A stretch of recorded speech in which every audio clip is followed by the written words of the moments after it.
Dans J.D. Vance, merci de nous rejoindre sur Fox and Friends. Bonjour, ravi ici. Donc, notre rencontre chez vous, pas VP. Vous passiez une audition. Vous étiez le seul candidat à dire que si vous n'étiez pas sélectionné, vous seriez déçu. Eh bien, vous avez été accepté. Alors, félicitations, monsieur vice-président. Merci. Parlons de certains des problèmes qui importent au peuple américain. La nouvelle politique tarifaire du président, et quand je pense à ce sur quoi il a été élu, c'est pour réduire les coûts pour les gens, mais aussi ramener la fabrication dans le pays. C'est exact. Ces éléments vont un peu se heurter, n'est-ce pas? Expliquez-nous comment vous ramenez la fabrication ici, tout en réduisant les coûts pour le peuple américain. Si vous reculez, rappelez-vous, pendant la première administration Trump, tout le monde disait que les tarifs de Trump allaient être inflationnistes. Que s'est-il réellement passé? Nous avions une inflation de 1,5%. Nous avions l'économie à la croissance la plus rapide. Nous avions le début d'une renaissance manufacturière aux États-Unis d'Amérique. Puis nous avons eu 4 années terribles sous l'administration Biden. Mais je pense qu'il est utile pour nous tous de prendre du recul et de nous demander qu'est-ce que l'économie mondialiste a apporté aux États-Unis d'Amérique. Et la réponse est, fondamentalement, elle repose sur 2 principes. Contracter une énorme quantité de dettes pour acheter des choses que d'autres pays fabriquent pour nous. Et pour être un peu plus clair, nous empruntons de l'argent aux paysans chinois pour acheter les choses que ces paysans chinois fabriquent. Ce n'est pas une recette pour la prospérité économique. Ce n'est pas une recette pour des prix bas et ce n'est pas une recette pour de bons emplois aux États-Unis. Pendant 40 ans, nous avons suivi ce chemin. Nous avons vu des usines fermées. L'inflation a monté. Le coût du logement est élevé que beaucoup d'Américains ne peuvent pas se permettre d'acheter une maison. Le président Trump prend cette économie dans une direction différente. C'était sa promesse. Et maintenant, il tient parole. Et oui, c'est un grand changement.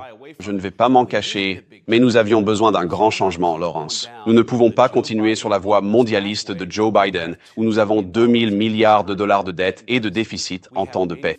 Nous voyons la fabrication disparaître. Cela ne fonctionne pas pour les Américains. Nous devons prendre ce pays dans une direction différente. Monsieur le vice-président, il semble y avoir un décalage. Vous voyez Wall Street dans les médias et les marchés, et ils paniquent en ce moment. Oui, mais ensuite, je regarde ces travailleurs qui étaient dans la roseraie hier, et ils célèbrent, je pense à tous les dîners que j'ai faits à travers le pays, et à toutes ces entreprises qui disent « Nous avons perdu la fabrication ici », et ils célèbrent le changement. Quel est le décalage entre le marché et les gens, ces travailleurs qui applaudissent cela en ce moment? Eh bien, je pense que d'une part, franchement, beaucoup de gens se sont enrichis grâce au déplacement des emplois américains à l'étranger, mais les travailleurs américains ne se sont pas enrichis. Et franchement, les entreprises américaines ne se sont pas enrichies grâce à la croissance croissante des concurrents étrangers fabricants à l'étranger. Comme le dit le président Lawrence, ces entreprises étrangères nous imposent des tarifs ridicules. Elles s'engagent dans de nombreuses pratiques non tarifaires, comme la manipulation monétaire. Cela a été terrible pour la rue principale aux États-Unis d'Amérique. Cela signifie que ces restaurants, leurs clients n'ont plus d'emploi. Cela signifie que ces grandes aciéries, ces grandes usines automobiles ont fermé et que leurs travailleurs ont été licenciés. Ce que j'ai vu hier dans la roseraie était un enthousiasme incroyable. Parce que beaucoup de ces travailleurs qui ont travaillé dur pendant 10, 20, 30, 40 ans, vieux, étaient dans la roseraie hier. Ils n'ont jamais eu un président qui a défendu leurs emplois et la prospérité américaine. Ils voient, enfin, que quelque chose a changé. Il y avait des démocrates, des républicains, il y avait des travailleurs. Ils savent que c'est un grand changement, mais nous avons besoin d'un grand changement dans ce pays, parce que nos actions sous Biden, ça ne fonctionnait pas. Alors, je connais beaucoup de gens du mouvement MAGA, d'Américains qui soutiennent le président, surtout quand il s'attaque à d'autres pays. On dirait qu'on a été dupés. Mais je connais des gens qui viennent de notre milieu. Ils vivent au jour le jour. Et ils veulent accomplir le devoir patriotique de s'attaquer à ces autres pays. Mais cela va les affecter. Ils ressentent. Que pouvez-vous dire aux Américains qui ne peuvent pas se permettre 3 $ de plus ici et là? Les coûts vont-ils augmenter à un moment donné? Est-ce que ce sera juste temporaire? Parlons-nous de 3 mois ou de 6 mois? Nous entendons. J'apprécie comment j'ai grandi. J'ai grandi dans une famille qui vivait de chèque en chèque. Beaucoup d'Américains sont inquiets. Donc nous nous battons très fort pour faire baisser les prix. Nous allons avoir la plus grande déréglementation. Nous avons déjà fait beaucoup pour réduire le coût de l'énergie. Les œufs, quand nous sommes arrivés, étaient à un niveau record depuis 10 ans et ils ont chuté de 60% en 2 mois de l'administration Trump. Ce que je demanderais aux gens d'apprécier, c'est que nous n'allons pas régler les choses du jour au lendemain. Joe Biden nous a laissé, sans exagération, Lawrence, avec la plus grande dette et le plus grand déficit en temps de paix de l'histoire, avec des taux d'intérêt extrêmement élevés. Vous ne réglez pas ces problèmes du jour au lendemain. Nous savons que les gens ont des difficultés. Nous nous battons aussi vite que possible pour réparer ce qui nous a été laissé. Mais cela ne va pas se produire immédiatement. Mais nous croyons vraiment que si nous poursuivons la bonne déréglementation, nous poursuivons ces politiques de réduction des coûts énergétiques. Oui, les gens vont le voir dans leur portefeuille. Ils vont également bénéficier du fait que les pays étrangers ne peuvent plus profiter de nous. Cela signifie que leurs emplois seront plus sécurisés. Je ne pense pas que vous puissiez parler de cela, des tarifs, sans parler également des réductions d'impôts que nous attendons. Est-ce pour compenser certaines des réductions que nous planifions de manière inattendue? Sera-ce une mesure permanente ou pensons-nous, en ce qui concerne l'évaluation de ce projet de loi, que nous pourrons obtenir des réductions grâce à cela? Je ne considérerai pas les réductions d'impôts comme un moyen de compenser les tarifs. Voici comment je le vois. Depuis 40 ans, l'économie récompense ceux qui délocalisent les emplois américains et augmentent les impôts des travailleurs. Nous réduirons les impôts pour les travailleurs et les entreprises américaines qui construisent ici. Nous allons rendre cela plus difficile, de délocaliser les emplois américains à l'étranger. C'est un changement total dans la manière dont nous avons mené la politique économique aux États-Unis d'Amérique, mais c'était nécessaire. Donc, oui, nous allons réduire vos impôts. Vous aurez plus d'argent dans votre poche. Et cela va vous aider à faire face au coût de l'inflation, mais ce n'est pas pour compenser les tarifs douaniers. Il fonctionne. Nous voulons pénaliser ceux délocalisant nos emplois. Nous voulons récompenser les travailleurs américains. Je veux aborder d'autres nouvelles car il y a eu des rapports indiquant qu'Elon Musk s'en va. Maintenant, bien sûr, le président avait déjà dit qu'il ne serait ici que temporairement. Oui. Parlez-nous de cela. Doge continuera après Elon Musk. Sera-t-il toujours un conseiller pour vous et le président? Vous avez une excellente relation. Parlez-nous en. Le rapport était faux. Elon est venu pour rendre le gouvernement efficace.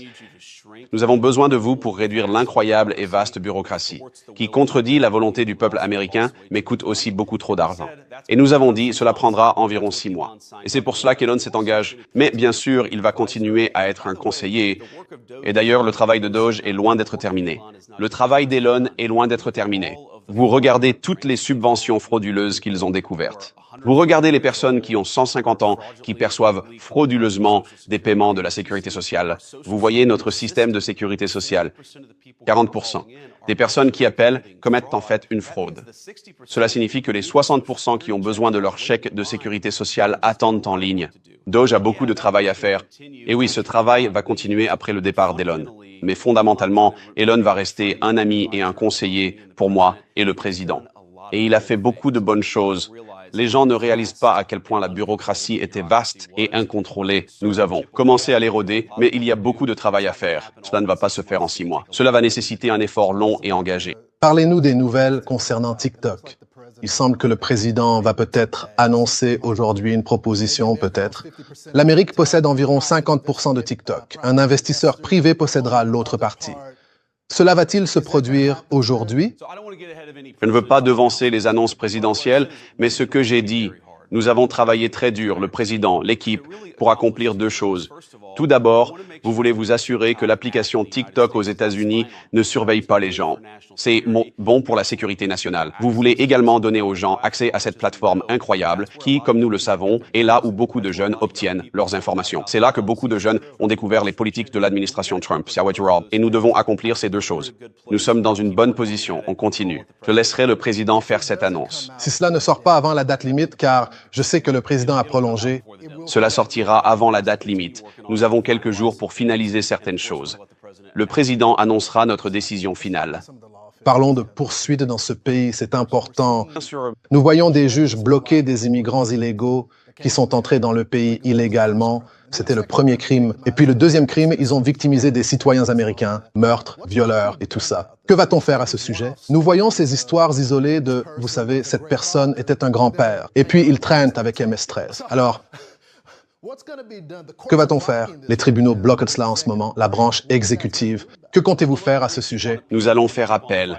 Nous allons nous battre. Nous devons nous rappeler que la chose la plus importante était d'arrêter l'hémorragie, d'arrêter l'afflux massif d'immigration illégale dans le pays. Et en 2 mois, le président a déjà fait cela. Les passages illégaux à la frontière ont diminué. Plus de 95% dans la plupart de la frontière sud.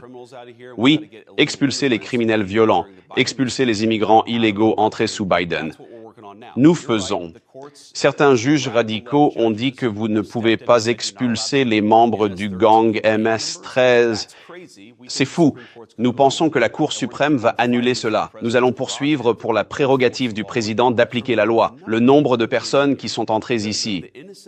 L'innocente américaine, vous savez, des filles comme Jocelyn Nongré qui ont perdu la vie, les démocrates n'ont jamais pleuré pour elles. Les démocrates n'ont jamais émis de résolution de condamnation au Congrès pour leur meurtre. Les démocrates n'ont rien fait pour rendre plus difficile l'entrée de voyous violents dans notre pays et s'en prendre à de jeunes femmes innocentes. Ce qui les énerve, ce qui les met le plus en colère, ce n'est pas que Jocelyn Nongré ait été assassiné, mais que la personne qui l'a tué soit renvoyée chez elle.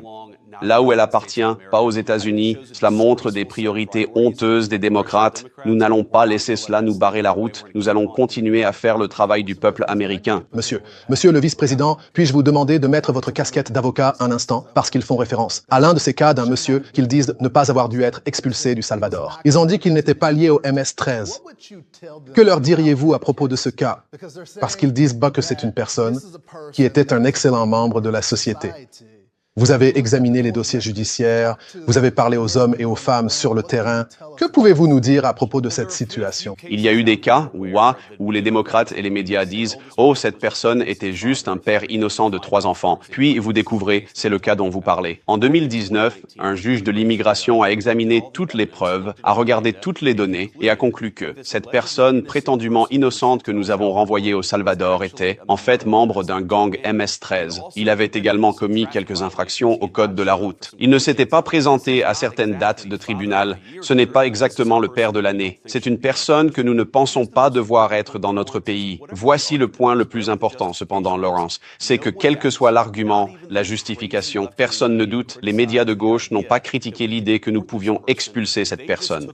Ils ont contesté la raison de l'expulsion. Il s'agissait incontestablement d'un étranger en situation irrégulière. C'était une personne qui a enfreint les lois pour entrer dans notre pays. C'est une personne qu'un juge de l'immigration a jugé n'avoir aucun droit d'être aux États-Unis d'Amérique.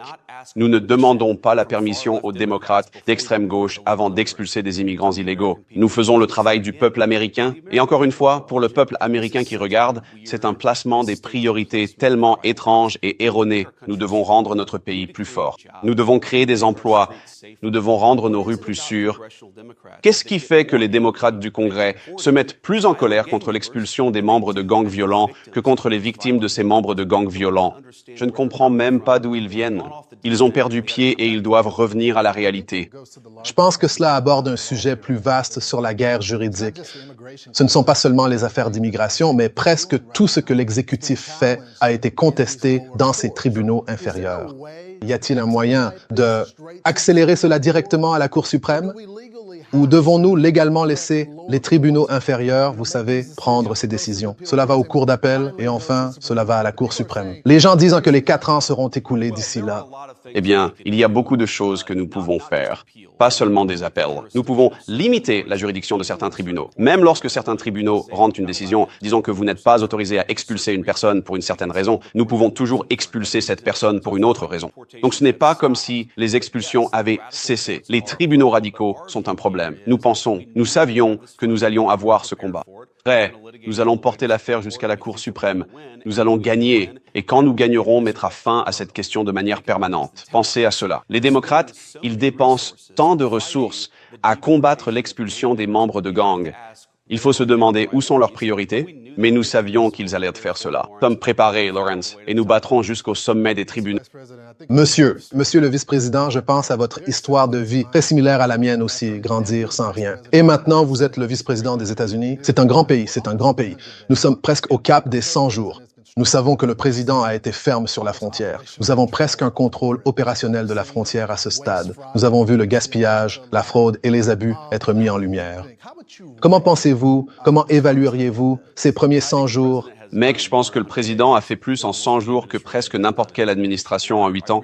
Et je pense que lorsque vous voyez la frontière sud, qui était la plus grande crise que nous avons été élus pour résoudre, 2 mois après, les passages à la frontière sont presque à zéro pour les passages illégaux. Quand je pense à l'endroit où j'ai grandi, les fermetures d'usines, des amis à moi voyaient leurs parents être licenciés. J'ai parlé à beaucoup de gens qui ne pouvaient pas se permettre d'acheter une maison en campagne. J'ai parlé à des femmes qui s'inquiétaient du prix d'une douzaine d'œufs. Nous faisons des progrès constants sur tous ces problèmes. Oui, cela ne se fait pas du jour au lendemain. Mais quand vous regardez les nouveaux investissements qui arrivent dans notre pays, les usines automobiles qui ajoutent des équipes au lieu de fermer, les prix des œufs qui ont baissé, les prix de l'essence qui ont baissé, nous faisons beaucoup de progrès, mais il reste beaucoup à faire. Et je sais que le président est extrêmement concentré là-dessus. Moi aussi. Vous êtes devenu presque le combattant en chef. Le président envoie un message et il le présente sous forme de points pour le peuple américain. Et ensuite, vous allez dans les émissions du dimanche et vous vous battez avec eux. Parfois, vous vous battez aussi avec des dirigeants mondiaux dans le bureau ovale. Et beaucoup de gens parlent du flambeau de MAGA, de ce qui se passe après ces 4 années. Je suppose que c'est ma dernière question pour vous. Vous présentez-vous à la présidence après cela? Le faites-vous? Je sais que vous allez me dire que vous allez vous concentrer sur le fait d'être vice-président pour l'instant. Mais les gens se demandent si nous pouvons accomplir tout cela en 4 ans et je veux une certaine sécurité à ce sujet. Est-ce que JD est l'homme pour continuer l'agenda MAGA?